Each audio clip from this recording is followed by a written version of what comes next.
was anxious to talk to you Yes. because I want to know what kind of takeaways you want for the viewers from the series.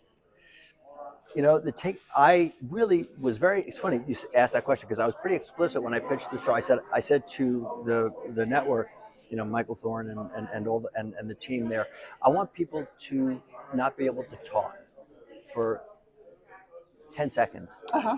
and then I want them to look at to the person next to them and talk about what they've just seen. And I have to say that was, it almost sounds like arrogant to say that's what you want people to do, but it's what I wanted people to do. Yeah. And I call it like the contract. I always say every show that I think is worth its salt has a contract with the audience. Like what do you want people? Well, forget the story, forget the characters. What do you want them to feel? And I knew I wanted them to feel. And I Mm-hmm. think we're at a time now when people are just clobbering each other with certainty, and they know the right, and it's right and wrong, it's black and white, and we've lost the language of complexity in our society. And I think this show digs and turns compellingly and entertainingly, which of course is the first rule of all storytelling. But I think it's deeper. I think we have a Trojan horse of a fun, entertaining show, Right.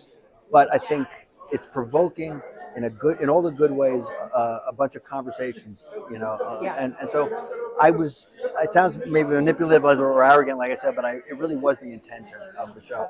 I have to tell you, that's exactly what happened with my husband and me when we watched the other night. We watched the first episode together. See, And I'm telling you, I was like, I didn't know what to say at first. And then I turned to him and I'm kind of like, what do you say about this? How do you look at this and not be like a voyeur, and then we got to talking about all the issues and everything around well, can I tell you it. something? That has been like, and I really mean it. Like I'm getting emails and texts and calls from people who I haven't talked to in a long time. Mhm. I've done many shows where it's like crickets. So this tells me that people are responding and having and that very conversation. And people even said, I'm going to show it to my blah blah blah, my kids or my, Yeah. And so that's great to hear. Well, and I have to tell you, my husband doesn't talk about TV a lot as far as theories and plots and all that. But this was real. He had real issues we wanted to talk about. Yeah. So I got really and so far it's impressive. been very. I'm waiting for like the negative stuff for people to pile on, but so far it's been So far, positive. good. So we'll see. Great. Let's see how long that lasts. Well, let me ask you: is there an intentional plan for just a little bit of ambiguity built into each episode? Yeah, Okay. yeah, because I think life. See, that's what I'm saying. Like, and look, I hope it's through all the things I do, I've ever worked on, is that even the villains, even the people who are villains, and even the good guys. People are people, and everyone is like some good and some bad, and it's never about the right choice and the wrong choice. It's about what's the least bad choice. Mm-hmm. And whether it was Jack Bauer or Carrie Matheson or whatever shows in the past that I've worked on, Yeah. the fun drama is like when you don't know, when all your assumptions are challenged, and nothing is as you expected it to be, and so you kind of want to surprise people, but also keep it organic. Like it has to feel inevitable but surprising. Sure.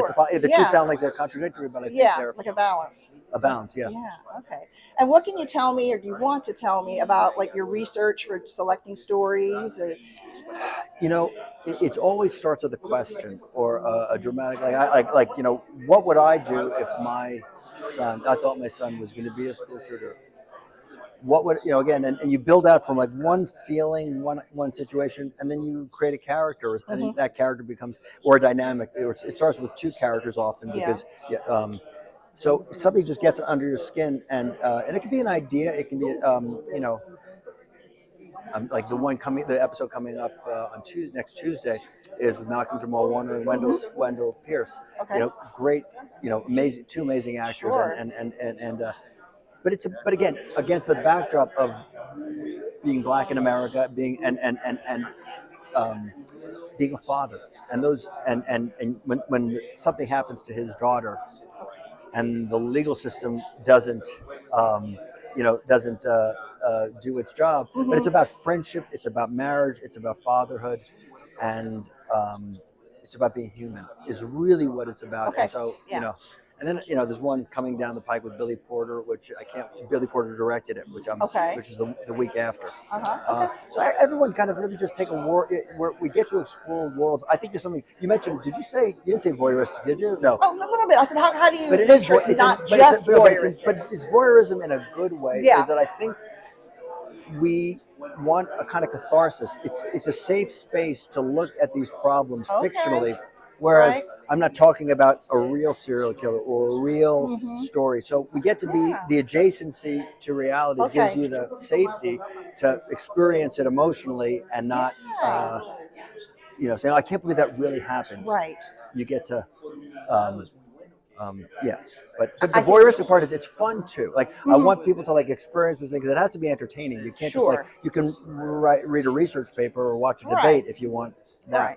Right. No, that makes a lot of sense the way you explained it. So. Yeah. Thank you so much. Oh, my pleasure. Thank you for. I'm so glad to hear that. That's awesome.